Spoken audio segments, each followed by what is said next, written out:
prophecy doesn't select. So we will see. We will go on to see the new prophet, Cynthia Morgan. Hello everyone, it's your favorite host Okwe Sato, and this is your favorite TV, Bloomshare Nigeria. Now don't forget to like our video, subscribe and share to everybody that you know. Now we're back again this week to give you our weekly news review, a recap of everything that went on all throughout the past week.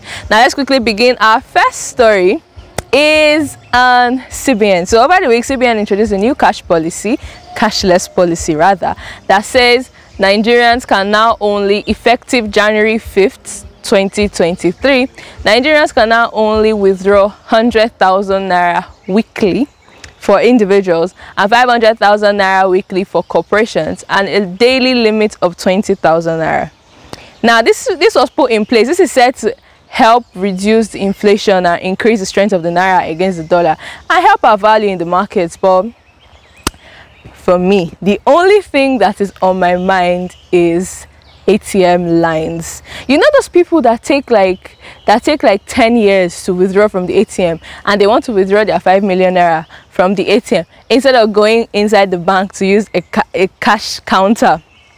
Those people, and it's 1,000 naira they are withdrawing. No, imagine those people withdrawing 1,000 naira and they take that long. Then imagine the new CBN policy that says that ATMs will now only dispense 200 naira notes and below. My gosh, I can only think what will happen. Imagine with 1,000 naira notes, somebody is taking 5 hours, not really, I'm exaggerating, to withdraw money, and now the value is cut down into 200 naira notes. Nigerians have had so many things to say about it. Some have negative comments, some have positive comments, but speaking with economic experts, we have found out that it will actually do good for the naira. So on that note, kudos to CBN for thinking of ways to improve our naira.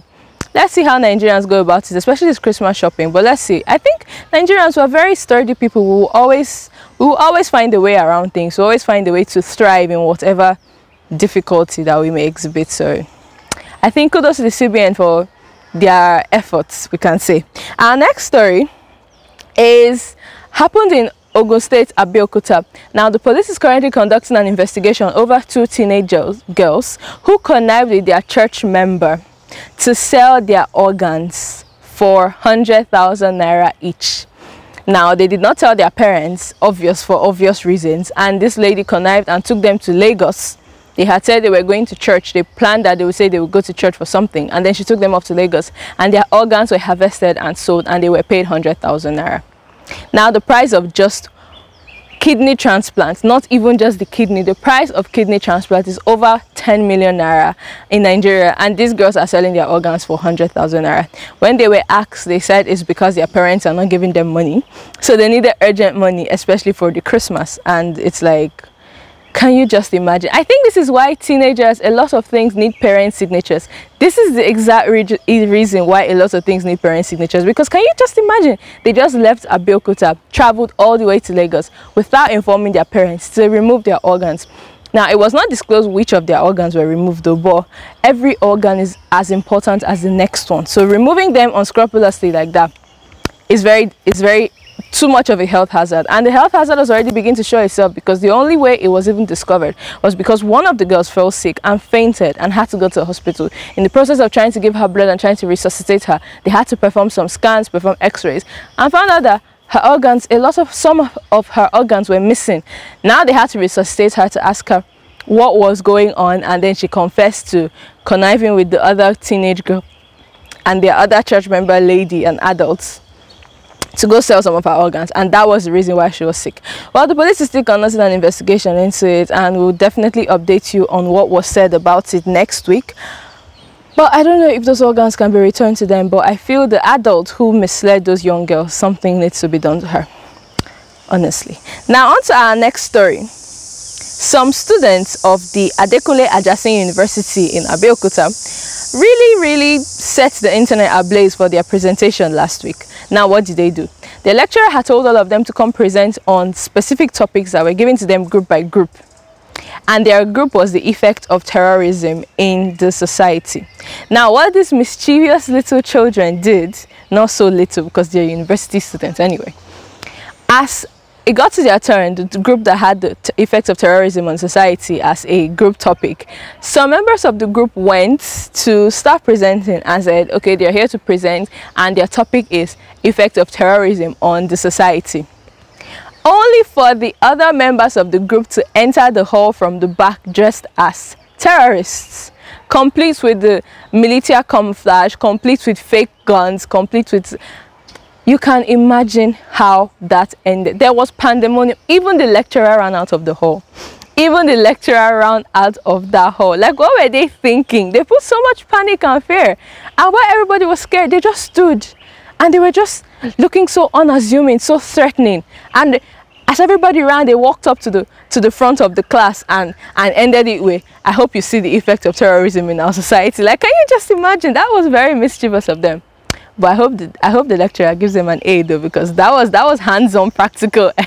That was hands-on practical experiment, and it worked. And you can clearly see the effect of terrorism and banditry has had on our society. So kudos to those young people for thinking outside of the box, even though they made their lecturer run out of the box. Anyway, on to our next story. Popular singer David Adeleke, also known as Davido, has announced that he will be performing for the closing ceremony of the Qatar 2022 FIFA World Cup. Now, recall that a few weeks ago he was slated to perform for the opening ceremony of the Qatar 2022 FIFA World Cup, but he declined because he had just lost his son and was still in mourning. So we're all jubilating that he is beginning to pick himself back up and move on with his life as he can, starting with this performance he's slated to do. And we're all very happy for him, and we're very happy to see him perform, and we're very happy to see him take our Afrobeats to the international level on the FIFA World Cup. So as you can see, even though Nigerians were not at the World Cup, our Nigerian music is definitely representing. Now, our final entertainment story is on Wizkid. What did Wizkid do? Over the past week, Wizkid set the entire Twitter NG and Instagram NG on fire when he just came out and tweeted, "Rap is dead."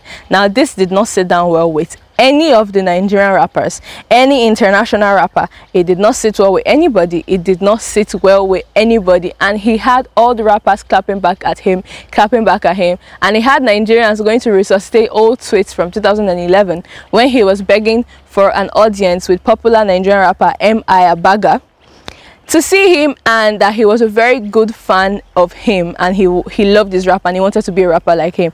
And everybody's like, okay, Wizkid, is this you?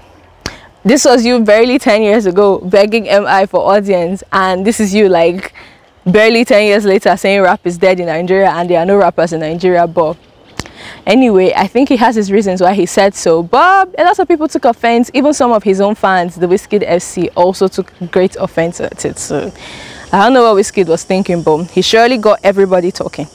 Now, popular Nigeria singer and performer Oladapo Oyebanjo, popularly known as D'banj, has been arrested by the EFCC over an alleged Empower fraud worth over 100 million naira. Now, it was said that he was diverting funds meant for the Empower program that was directed under the federal government to alleviate poverty and employ young graduates of Nigeria. Now, it said that he opened multiple accounts and was employing ghost workers and was collecting the salaries from them, up to the tune of over 100 million naira.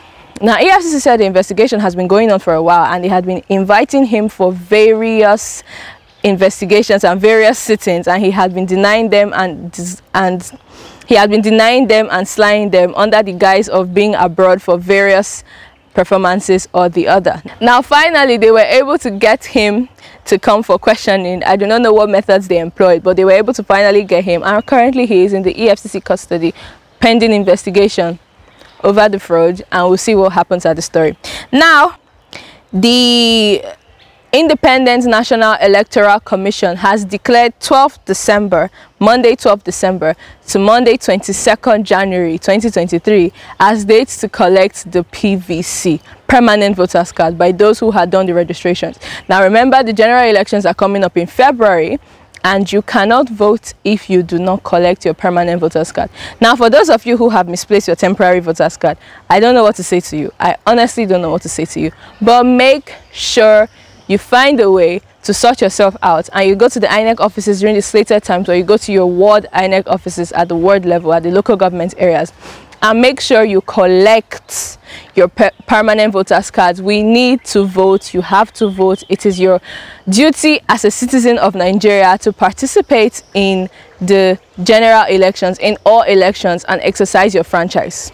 Now, the Department of Secret Service, the DSS of the Federal Republic of Nigeria, has given the Nigerian National Petroleum Commission 48 hours to effect premium motor spirit, popularly called petrol, to effect a price reduction by 48 hours. Now, they gave this at a press briefing because they had invited all the stakeholders involved in petroleum in Nigeria for a meeting, and said that they were giving 48 hours, and at the end of the 48 hours they were going to start operations across the country. Now, I don't know what they mean by that, but this is definitely an ultimatum. Speaking was the spokesperson of the DSS, Peter Afunanya. He said that the DSS had made a directive and they expected it to be followed because the prices of petroleum in Nigeria at the moment were too high for the average Nigerians to be able to afford it. So they have said that they have given an ultimatum, 48 hours, reduce the price of petrol, or we act.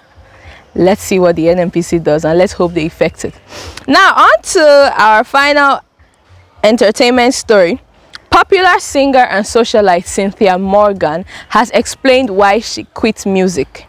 Now, according to her, she said she was born a prophet and she has always known that she was a prophet, but she had tried to go into music as a form of diversion of her destiny as a prophet. But according to her, by the time she got to 25, she realized that there was no getting away from her destiny as a prophet, and so she had to quit music and go focus fully on her prophecy. Everybody knows Cynthia Morgan is quite the controversialist. She is a very controversial, right from the days of her quarrel with her erstwhile music label boss. Very long, very bitter, very dry quarrel that made her lose her career, her signing, and her stage name. Right from those days to these days, everybody knows Cynthia Morgan is a very controversial person. Now, for her to come and say she's a prophet, everybody is taking it with a pinch of salt. But at the end of the day, we all know that prophecy doesn't select. So we will see. We will go on to see the new prophet, Cynthia Morgan. Now, that is all for our package this week. Remember to stay safe, take care of yourself, and eat well. Remember to also collect your PVC. They've announced the date. Go collect your PVC, and do not be a terrible Nigerian. Be a good citizen of Nigeria. Now, from me, your favorite host, Okpe Sato, and from Bloomshare, Nigeria. Bye.